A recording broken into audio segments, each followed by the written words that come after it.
नहीं, बहुत अफसोस है उनका, सत्यपाल मलिक जी का। वो गवर्नर भी रहे हैं और उनके जाने से दुख हुआ है।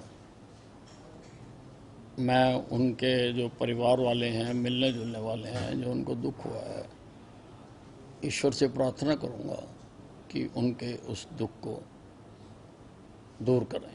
ये हालांकि विभाग मेरे पास नहीं है, परंतु ये सरकार जब देती है, जो नियम हैं उसी के तहत ही देती है। नियमों को तोड़कर किसी को बेल नहीं दी जा सकती, ना दी जाती है, तो नियमों के तहत ही काम किया जाता है। देखिए, धारा 370 जो उस वक़्त देश की आज़ादी के समय लगाई गई, वो बिल्कुल गलत लगाई गई थी, क्योंकि जितने भी लगभग 550 के करीब रियासतें थी, सबको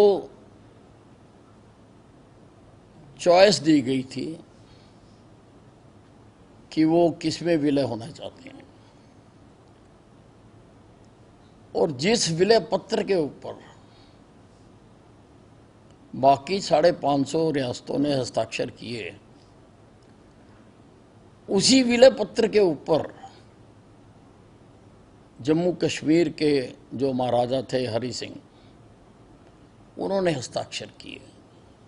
किसी विलय पत्र में कोई अंतर नहीं है, लेकिन कांग्रेस ने निहित कारणों के से कश्मीर को विशेष दर्जा दिया, जबकि किसी और प्रदेश को नहीं दिया गया, और वहाँ पर धारा 370 लगाई गई। उनका संविधान, विधान, झंडा अलग बनाया गया, और हमारी पार्टी के श्यामा प्रसाद मुखर्जी ने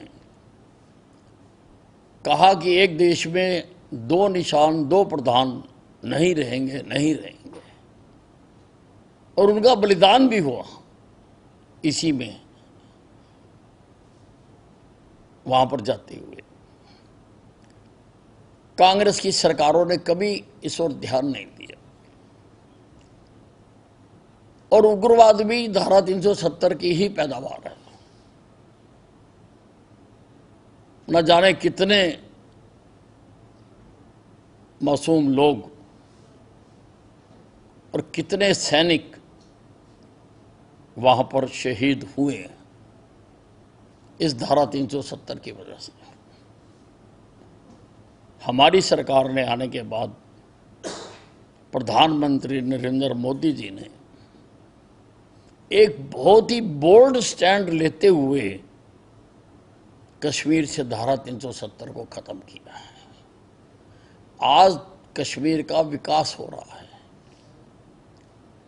आज कश्मीर में हिंदुस्तान की जितनी योजनाएं थी, जो कि कश्मीर में लागू नहीं होती थी, जो हम यहाँ बाकी हिंदुस्तान के लोगों को फायदे की योजनाएं बनाते थे, कश्मीर के लोगों को नहीं मिलती थी वो, क्योंकि वो अलग देश, एक देश होते हुए भी वो अलग था।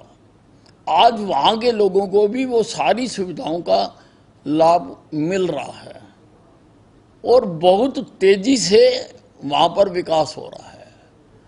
उग्रवाद भी लगभग 80-85% वहाँ पर ख़त्म हो गया है, और उसका अंदाज़ा इस बात से भी लगाया जा सकता है कि G20 की जब हिंदुस्तान में कॉन्फ्रेंस हुई थी, उसकी एक मीटिंग कश्मीर में भी हुई, जो कि बहुत बड़ी उपलब्धि है कि सारे देशों के राष्ट्र कश्मीर में जाकर मीटिंग कर सके। तो बड़ी आज, क्योंकि उसकी आज वर्षगांठ है धारा 370 खत्म करने की, मैं अपनी तरफ से, अपनी सरकार की तरफ से प्रधानमंत्री नरेंद्र मोदी जी का कोटि कोटि आभार प्रकट करता हूं कि उन्होंने इस कश्मीर को हिंदुस्तान में मिलाने का काम किया। देखिए, अब सुप्रीम कोर्ट ने टिप्पणी की है और सुप्रीम कोर्ट की टिप्पणी को तो माना ही जाता है।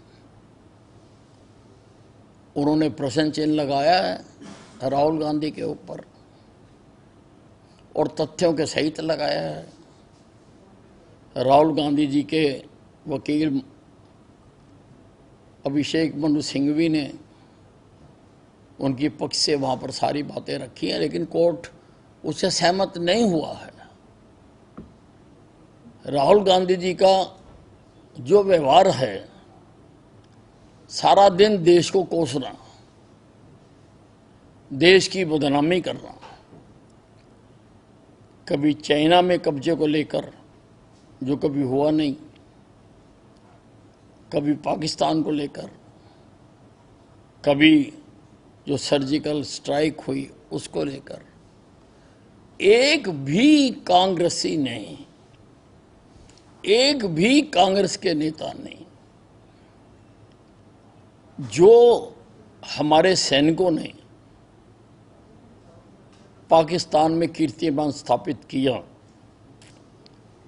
जो हमारे हथियारों ने सटीक निशाने लगाए, जो हमने उग्रवादियों के अड्डे बर्बाद किए, जो हमने पाकिस्तान का एयर डिफेंस सिस्टम और एयरपोर्ट तबाह किए, उसके लिए एक शब्द भी राहुल गांधी, प्रियंका गांधी या जो इनका समूह है कांग्रेस के नेताओं का, उनके मुंह से एक शब्द भी उनकी तारीफ के लिए नहीं निकला। नहीं, देखिए, पूरी तरह से सरकार इस पर पहले से ही सरकार के आदेश चले गए थे और सभी की जगह पर पानी की निकासी हो, उसकी प्रयास किए गए हैं और काफ़ी हद तक हरियाणा में इस पर स्थिति ठीक रही है। हाँ, कुछ जगह ऐसी हो सकती हैं जहाँ पर पानी बढ़ता हो और निकासी का वहाँ पर इंतज़ाम ना हो, तो उसका भी आगे सरकार इंतज़ाम करेगी। देखिए, मैंने मंत्री बनते ही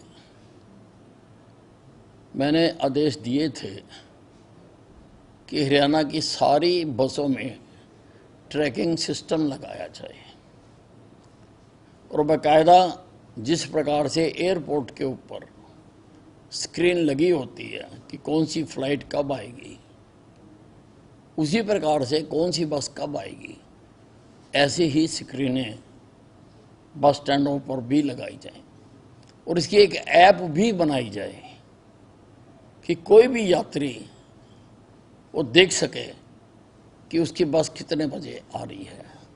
और मुझे विभाग ने विश्वास दिलाया है कि 15 अगस्त तक ये स्कीम लागू हो जाएगी। उनके हाई पावर परचेज कमेटी में टेंडर के लिए हम भेज चुके हुए हैं और जल्दी ही उनके टेंडर भी हो जाएंगे और टायर भी आ जाएंगे और उसके लिए भी मैंने आदेश दिए हैं कि एक डिजिटल डाटा मेंटेन किया जाए कि किस गाड़ी में कब टायर डाला गया, कितने किलोमीटर चली और कब उसका टायर खराब हुआ, क्योंकि वो जानना भी बहुत जरूरी है। भगवान का नाम और ध्यान घर में रहेगा हर वक्त। सकारात्मक प्रभाव वेदाक्ष धूप बत्ती से। वेदाक्ष ज्योतिष सेवा संस्थान द्वारा अभिमंत्रित धूप बत्ती रोज, मोगरा और बेलपत्र की महक से लक्ष्मी का होगा वास। वेदाक्ष धूप बत्ती।